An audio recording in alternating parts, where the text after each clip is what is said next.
Alrighty guys, so the solo leveling live stream is happening currently right now. They've just showcased MEILIN Fisher. As I'm actually recording this, they're doing the whole workshop of Brilliant Light, so I'm going to have to kind of backtrack on the live stream, but that's a-okay.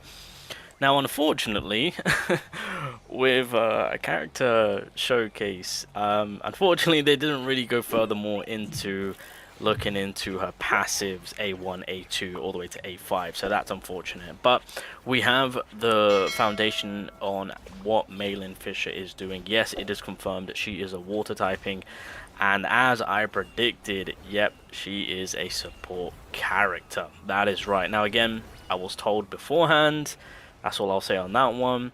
But it is looking to me to be more of a support. I'm gonna try and see if I can maybe squeeze out a sub DPS from her, but she's also benefiting and buffing up the core attack, since the core meta right now is a big thing because of Alicia. So they also had Molly, who is the voice actor for MEILIN Fisher, so I thought this was pretty cool. I mean, the stream itself did have a few issues, but regardless, we are going to take a quick little look on what the support role on what MEILIN Fisher is doing. So, Hunter Introduction. MEILIN Fisher restores allies' HP and assists in battle. So not only is she giving us HP, but we're also getting some damage out of her. So you could say she's on the same path of Min, basically. So her basic one skill, her basic skill 1 restores all team members' HP, and her ultimate grants all team members the pumped up effect, increases their critical hit rate and core attack damage. Also decreases their damage taken for a certain period of time. Yep, that's the support play. This is a huge of an ultimate. I should also mention that with the restoration of the HP, it's also not only just from her basic skill 1, it's also applied onto her QTE skill.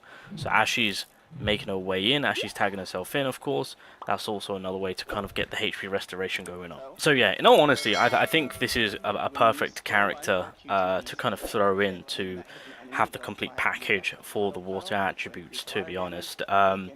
Now, seeing the role that she's playing and how she's coming across, and again, to those that did actually skip out on Alicia,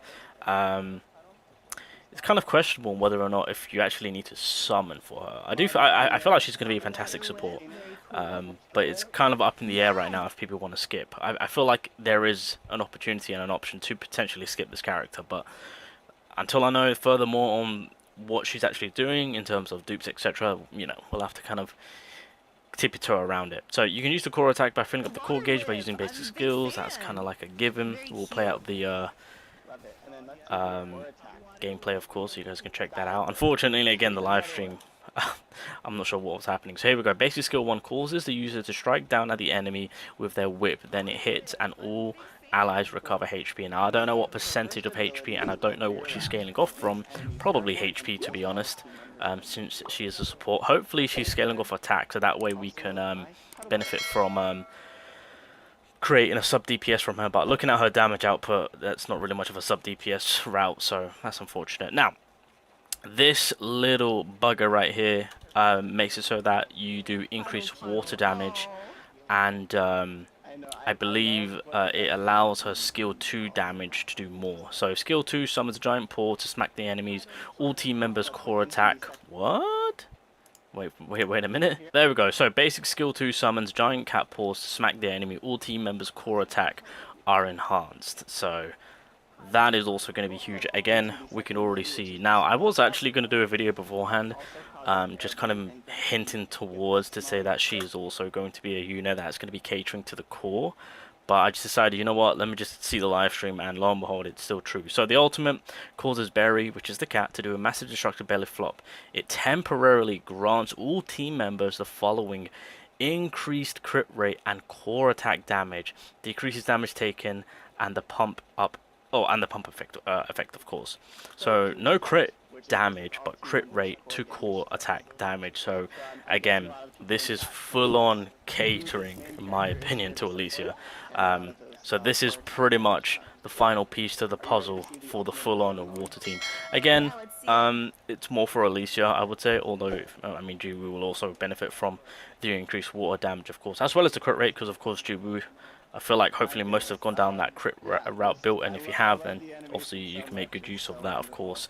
And so, unfortunately, that's as far as we know. They didn't show off her weapons. Again, we don't know her A1 to A5, so something to work on. I understand it's there for it's the first live stream to show off a character, but that's pretty much on how she's looking. So she's most definitely a water support, which is exactly what I predicted. The buffs that she's applying are fantastic. Again, she's coming across as like another Min. Again, we don't know what the dupes are in terms of what she's going to be applying, but in terms of MEILIN herself, it's more on the buff side of things than debuffs towards the enemy. So yeah, that's how she's coming across, which is fantastic. So I am eager to get my hands on her and actually get a full grasp on how she's working. But the question is, has she beaten Min in terms of taking that top support position? So they decided to go onto the Cerberus run with MEILIN and Alicia and Jiwoo, which is ultimately the water combination team, of course. So there's that. Now, it's well, to the people that actually skipped out on Alicia, it's going to be a tough call to make, because I feel like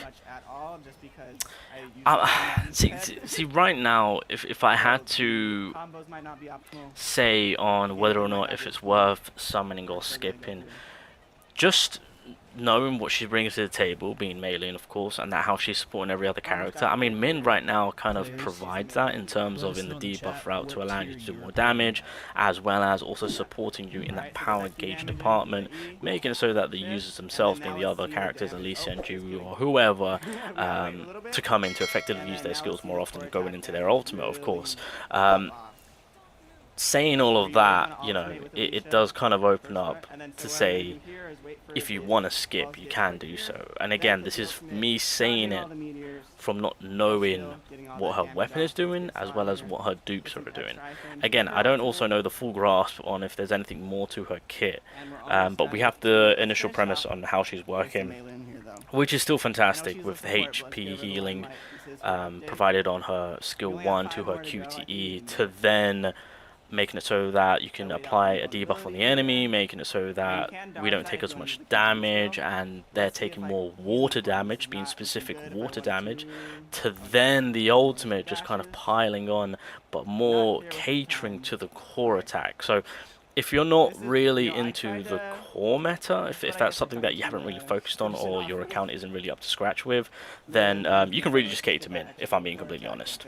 I think that might be the best move. That way that gives you more time to save up for the July character, which in my predictions I did say that July will more than likely will be focused on fire. I don't know what route they're going to be taking the new the final fire character to complete the fire package, but then after that you've got the Grand Festival coming in, which a lot of people, again, I've made my predictions, are leaning towards Thomas for the wind. I know a lot of people are wanting wind, so that might be something that you can look forward to. Just a bit of food for thought. Now, you should also keep in mind that we will find out who the July character is whilst the MEILIN banner is still here. So you can quite comfortably also decide to not summon for her and just kind of wait it out. So that's the info that we've got right now for me. Just before I forget, you guys, MOLLYMEILIN, that is the brand new code. So if you guys do want to grab your code, please do so. And I'm pretty sure we just get, yeah, you get 100k gold and 10 weapon level up material. So yeah, not too bad, not too shabby.